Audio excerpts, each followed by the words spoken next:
At the same time, with an explosion of light forced back the Sovereign of Beastly Fangs and the Sovereign of Frost. The former regained its posture first, its brows quivering. The body of the robe-wearing enemy was now burning in golden flames. That light was the symbol of the rulers. This Beastard was, without a doubt, a human that borrowed their powers. However, why were the rulers aiding one of the most powerful sovereigns out there, the Shadow Sovereign? The Sovereign of Frost cried out. The man wearing the robe didn't even bother to reply. No, instead of an answer, he simply brought up both of his short swords near his chin, clearly getting into a stance to fight. That was as good a sign as any of his intent. The Sovereign of Frost's expression hardened after confirming this man's decision once more. Its current opponent had borrowed the powers of the rulers and activated spiritual body manifestation. But a human's body couldn't withstand a god's power. Unlike with the sovereigns who had completely taken over the host's body and ego, the one borrowing the ruler's power would soon crumble into dust and disappear. Even then, he'll risk dying just to aid in the Shadow Sovereign's revival. Just what are the ruler Beastards scheming now? The Sovereign of Frost looked at the Sovereign of Beastly Fangs. They exchanged suspicious gazes. There was no time. Instantly, the two sovereigns split left and right to approach the robe-wearing man from both sides, before raining down a ceaseless barrage of attacks. The claws of a beast and the spear made of ice tried to tear into the robe-wearing man countless times,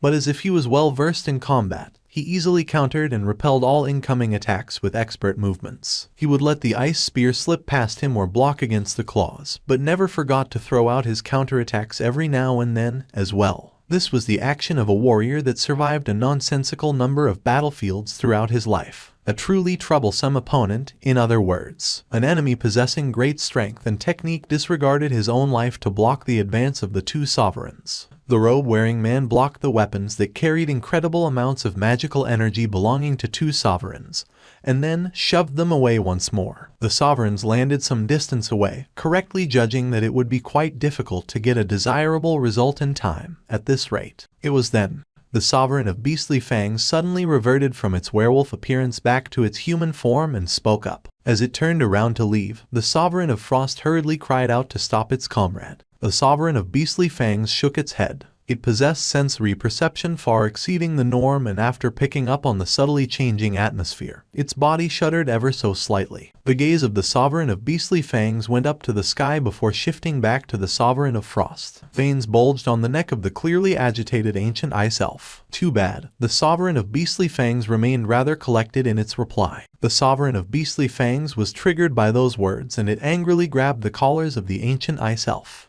Back then, the Sovereign of Beastly Fangs got to witness the depths of the Shadow Sovereign's powers when he faced off and survived against 6 huge armies consisting of the Beast Army, Demonic Army belonging to the White Flames, and lastly, the armies of the 4 rulers. Such a monster was about to show up here, so who cared about one's dignity in such a situation? It was fine if others ridiculed the Sovereign for hiding behind the Dragon Emperor. It'd do anything if it meant surviving until the end. With that departing words, the beast quickly stepped into the gate. The Sovereign of Frost clicked its tongue unhappily as it watched the gate gradually shrink before completely disappearing from the view. How could a fool that runs away in fear, even when there was a nearly dead prey right before its eyes, be deserving of the title of the Chaos World's best hunter? The Sovereign of Frost's thoughts remained the same as before. The Shadow Sovereign had to die, no matter what. And the prey was as good as tiptoeing on the precipice's edge. Nothing would change just because a hindrance suddenly showed up. Indeed, there was no reason to borrow the hand of a coward.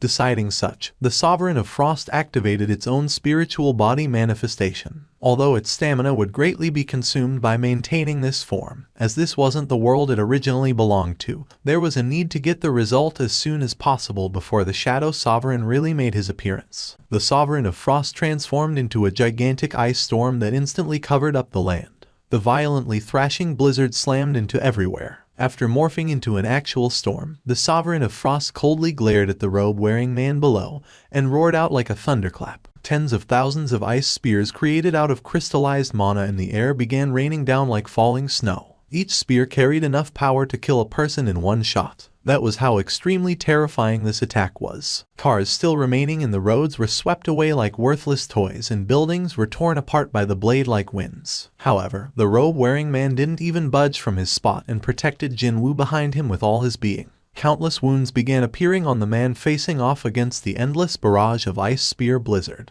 The facial expression of the ice elf crumpled unsightly. A measly human simply borrowing the powers of a higher being through sheer luck dares to form such an insolent face at me. The Sovereign of Frost tilted its shoulder and raised up its right arm up very high. In an instant, cold air gathered around the arm and transformed into a gigantic ice block. Now, let's see if you can withstand this. The Sovereign of Frost was planning to not only crush the man, but the vessel of the Shadow Sovereign lying behind him, too. It roused up its entire magical energy to slam down the block of ice. The man watched the shadow of the falling ice block grow ever larger and raised both of his frozen arms above. Even if his arms shattered, even if his body was crushed, he must protect Jinwoo. He dragged out every ounce of power granted to him by the ruler, and his body glowed in the most brilliant golden radiance. And finally, there was a collision. Strangely enough, although there was a collision, he didn't feel any impact force from it at all. What is? The man opened his closed eyes and discovered someone else standing before him. This figure was kitted out in jet black armor. And then, there was the blood-red mane extending from the top of its helm all the way down to its back. It was none other than the faithful servant of the Shadow Sovereign,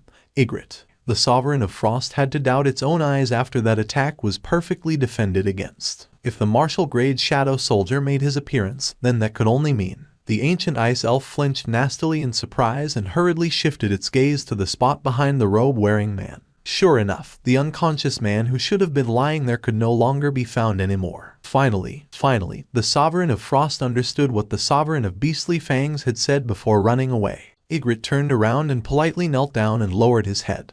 Baru, having appeared alongside Ygritte, screeched out loudly as if to announce the return of his master, and quickly knelt down while facing the same direction. And between the two, Jinwoo calmly walked out. He took a sweeping look around the messily destroyed surroundings and threw a question at the Sovereign of Frost. Did the beast run away? Only after facing off against the true Shadow Sovereign did the ancient ice elf realize the reason why the King of Beasts made its hasty, scared escape earlier. Even though it was the sovereign of all things existing within the cold, it was still trembling pitifully before the Lord of Death standing before it. Jinwoo continued on. I didn't permit it. Jinwoo didn't even give the ancient ice elf enough time to get flustered and simply closed his eyes. He rapidly expanded his sensory perception to his surroundings in search of the unique magic energy signature belonging to the Sovereign of Beastly Fangs. The range of his perception exceeded past the border of South Korea in an instant and enveloped the whole planet. He was deeply confident that, as long as the Sovereign of Beastly Fangs didn't escape to the gap between dimensions and remained hidden somewhere on Earth, he'd located that beastard no problem. And his confidence was not proven to be baseless. Jinwoo smiled refreshingly and opened his eyes after discovering the presence of the Sovereign of Beastly Fangs. Found you. While Jinwoo had his eyes closed to focus all of his attention on searching for the escaped beast, the Sovereign of Frost had intuitively sensed it. It was an opening left by the Shadow Sovereign. Such an opportunity would not come around a second time. Even if there was a huge gap in individual strength, how dare he take his eyes off his enemy? Avoiding death would be impossible if this chance was left ungrasped. It was facing unavoidable death right now. In order to struggle free from the shadow of death taking large strides towards itself, the Sovereign of Frost decided to bet everything on one final move. I must end everything with this one hit. Its right arm slipped behind its back and mana began gathering there in a large lump. It then proceeded to create the most powerful spear of ice it had ever created. Every ounce of energy dragged up by the desperation it felt would be contained within this attack. A terrifying amount of magical energy was being forcibly concentrated on the ice spear. The power gathered was so great that the ground beneath the Sovereign wielding the spear froze up in pure white while issuing cracking noises. Just before one would be tempted to wonder whether the Sovereign's right arm grasping the spear had expanded far too much or not, the spear was fired out with the velocity of a bullet and tore straight through the air. Moments before the spear aiming at his forehead could penetrate into his face,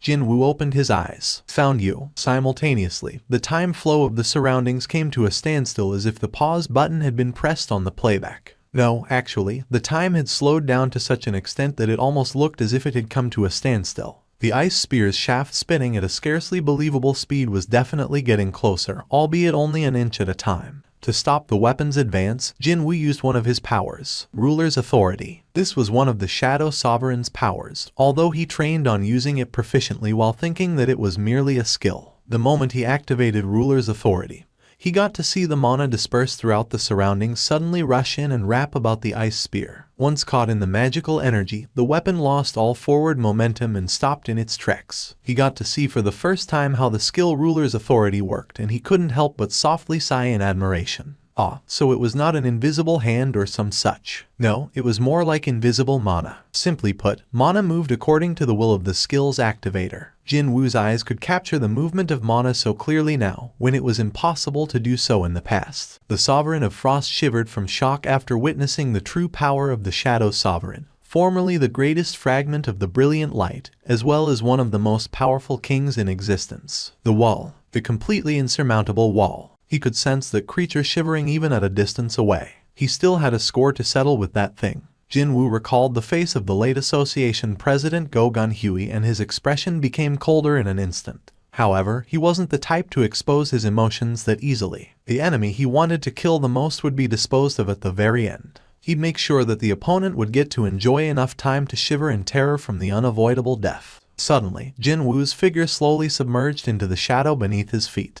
After returning to the hideout located in a jungle somewhere, the Sovereign of Beastly Fang's teeth began clattering, that aura of death gradually tightening around its neck. What a regretful thing it was, wasting time arguing with the Sovereign of Frost and delaying its escape from that place. Back when it was out hunting Brazil's greatest hunter, Earth was nothing more than a hunting ground filled with weak prey. The beast had been drunk on the feelings of freedom after leaving behind the dreary, boring gap between dimensions where there was practically nothing fun to do. But now, who'd have thought that the Shadow Sovereign had descended to this world with a malicious plan up his sleeve? Unless they were talking about the human masquerading as the king of the dead, fine. But the beast definitely didn't want to fight against the real Shadow Sovereign. If one wanted to stop that guy, then one needed power far exceeding him. One needed the Sovereign of Destruction. Now that things have turned out this way, I have no choice but to hide here and quietly wait until the Dragon Emperor shows up. The sixth sense possessed by all animals, the inexplicable sensation traveling down the back of its neck caused all sorts of goosebumps to break out on the Sovereign's body. The shade of a tree several steps away was wavering noticeably, that was why. The voice thickly laden with despair leaked out from the mouth of the Sovereign of Beastly Fangs after picking up the scent of death quickly permeating into its hideout. Could it be? He chased after me all the way to here. The terror of death seemingly had invaded deep into the beast's bone marrows, and as a result, the creature trembled greatly in pure fear. And when Jinwoo's entire frame completely emerged back into the world, the Sovereign of Beastly Fangs got low to the floor and bowed its head. And then, words spoken with a trembling voice leaked out from its mouth now facing the ground. This was the instinct of an animal in full display. When facing against an opponent that couldn't be beaten and also, escaping from it was impossible, then one should bow one's head. The beast's instincts were quite strongly recommending this course of action. Since the Sovereign of Beastly Fangs possessed the characteristics of a wild animal, it readily discarded its dignity and pride to stay loyal to the demands made by its instincts. The beast had assumed the most subservient posture it could. Jinwoo briefly observed the king of the beasts and its lowered tail before coming up with a reply. Fine. The Sovereign of Beastly Fangs was feeling really nervous, but upon hearing that easy answer, it began smiling inwardly, and that smile soon crept up on its face directed to the floor as well. What a foolish man. That beast art is not the real thing. The real Shadow Sovereign would never forgive the one who had betrayed him once before, and not to forget, someone who tried to eliminate the vessel prepared for his descent to this world. Thanks to this human's kindness and stupidity, the beast was able to buy some time. How could it obey this man's words when this human, no, this prey was busy emitting a delectable scent mixed in among that of the real Shadow Sovereigns? Indeed, all it had to do was to pretend as if it was on the Shadow Sovereign's side and wait until the Sovereign of Destruction's arrival. When the time comes, I shall personally rip your corpse apart and gnaw on your bones. So, how could the beast not break out in smiles right now? With a bright face, the Sovereign of Beastly Fangs raised its head again. As it did, it ran straight into the chilling glare, as cold as ice, and leapt back greatly from sheer fright. As a matter of fact, the level of fright it felt was so great that it had leapt back dozens of meters in one go. Jinwoo coldly addressed the beast and its pale complexion. Before we do that, though, we should settle our debt first. Withstand 5 attacks from me, and I shall forgive you. That was the same thing as telling the beast to survive 5 fatal attacks. It was at this point that the beast finally realized that Jinwoo never planned to let it go from the beginning. The Sovereign of Beastly Fangs roared out in a final show of its pride. The Sovereign of Beastly Fangs activated spiritual body manifestation and rapidly transformed into a gigantic wolf. Although it was incomparably smaller than the one from the Shadow Sovereign's memories, perhaps owing to the fact that this wasn't the creature's original world. Still, the King of Beasts wielded enough power to destroy this world and then some. Now thoroughly enraged, the giant wolf loudly howled at the Shadow Sovereign. It was right then, a strand of chilling wind brushed past the face of the huge wolf. Searching for the presence of Jinwoo that had simply vanished from its view, the creature quickly took a look behind. And that's where he was, having moved there before the wolf had noticed it. With an audible plop, something fell to the ground. For a moment there, the wolf forgot what kind of a monster was standing before its eyes and lowered its gaze. After Jinwoo disappeared from the scene, the Sovereign of Frost was left stuck in a rock in a hard place. It'd be logical to escape if there was no chance of victory. But then, the gaze of the ancient ice elf landed on the two martial-grade soldiers belonging to the Shadow Sovereign. Forgetting about the ant beastard busy treating the human puppet of the rulers, the remaining one was a huge problem. It was none other than Ygritte, also referred to as one of the two wings of the Shadow Army, who was keeping a close eye on the Sovereign right now. This Black Knight's nickname was the Knight of Death. He was the greatest knight there ever was, accompanying the Shadow Sovereign to participate in many battlefields and killing countless enemies in the process. But then again, the ancient creature was not some measly little soldier, but a sovereign. If it fought with everything it had, then bringing down two martial-grade soldiers wouldn't be difficult at all. No, the real problem was with these two possessing immortality-like abilities. They would continue to regenerate infinitely until the Shadow Sovereign ran out of his power. This was really bad news, considering that the Sovereign of Frost had to waste a lot of its stamina by activating its spiritual body manifestation. In a spot of ground a bit of distance away, Jinwoo emerged from the shadow. This is so convenient, not being restricted by the cooldown now that the system is gone. All restrictions on his abilities had been unshackled. That allowed him to return to this spot in an instant. Jinwoo shifted his gaze over to the Sovereign of Frost over yonder. He then lightly threw something in his hand in the direction of the ice elf. The Sovereign caught that object drawing an arc in the air, before its eyes trembled greatly from shock. The Sovereign of Frost cried out in sheer panic. But Jinwoo didn't even bother to make his reply. The Sovereign of Plague, the Sovereign of Beastly Fangs, and now the Sovereign of Frost. The deaths of these three would serve as Jinwoo's warning to other sovereigns. The ice elf watched as Jinwoo dashed forward as if he was gliding on a smooth surface and urgently fired out multiple arrows of ice in a last-ditch attempt. Jinwoo accurately drove the Kamish's wrath into the shoulder of the Sovereign of Frost, on the exact same spot where the dagger had struck in the past. He did that to remind the creature about the late association president Go-Gun Huey, suffering from the pain on an incomparable scale than the last time. The Sovereign of Frost's head rose up high as it screamed at the top of its lungs, before the second short sword could strike it, though. The ice elf hurriedly gathered the cold air in its mouth and fired it out. Jinwoo reached up and simply covered its mouth, just as the cold blast of air unable to break free of his hand went on a rampage inside the elf. Jinwoo reverse gripped his other short sword and stabbed it deep into his opponent's chest. He heard the sounds of its ribs breaking and its heart being penetrated cleanly. It was the exact same attack that he suffered not too long ago. However, Jinwoo knew that such an attack wouldn't be able to kill the Sovereign of Frost, since he had prior experience of killing two other sovereigns. The beast died on the fourth attack. The chilling light shone coldly in Jinwoo's eyes. How long will you be able to endure? Terror filled up the eyes of the Sovereign of Frost as it looked down at Jinwoo. This man was the Sovereign of Death. Weren't those eyes the exact same as the merciless warrior that slew all the enemies he came across in an endless battlefield? Only now did the ice elf realize just who had offended, and began shuddering from the crippling fear. Shortly afterwards, the short sword stabbing into the creature's heart sliced down lower and tore the Sovereign's body into a rag. Breaking news, just in. We have learnt that Hunter Thomas Andre, previously thought to be fatally wounded, is still alive and his ambulances have arrived on location just in time to take the victims to the nearest hospitals. Those monsters that massacred the citizens are no longer moving.